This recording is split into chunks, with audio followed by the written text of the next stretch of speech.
Après plus de 20 ans d'amour, il fallait bien que Nagui trouve un petit défaut à Mélanie Page. Si est en 2000 que l'animateur de France 2 et la comédienne se sont rencontrés. Si le coup de foudre a été instantané pour le premier, la seconde a préféré jouer la patience. Qu'est ce qu'elle m'a fait ramer. Point d'exclamation, s'amuse Nagui dans les colonnes de Paris Match ce jeudi 30 mars. La comédienne, prudente, l'a fait languir quelques mois.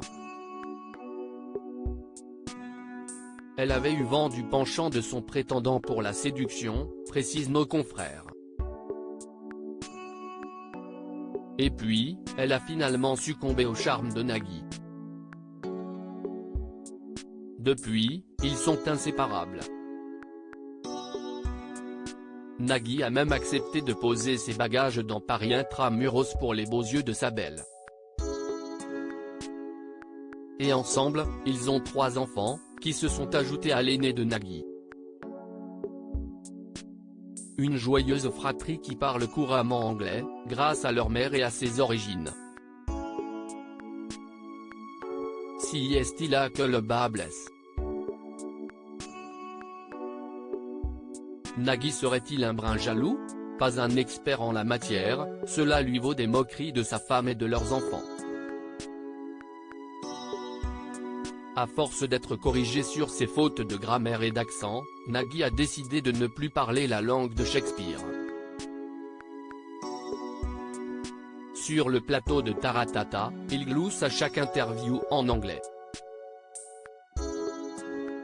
Reconnaît le principal intéressé, un brin agacé quand Mélanie Page surenchérit sur ses erreurs hilarantes. L'humour et les taquineries sont l'Aiden du couple Nagui-Mélanie Page. Elle raconte ainsi à nos confrères cette fois où Nagui a voulu demander à un rappeur qu'il recevait s'il avait bien été criblé de 7 balles. À la place, il lui a posé la question suivante, « Alors, vous avez 7 testicules ?» Il ne fallait pas davantage pour que Mélanie Page explose de rire.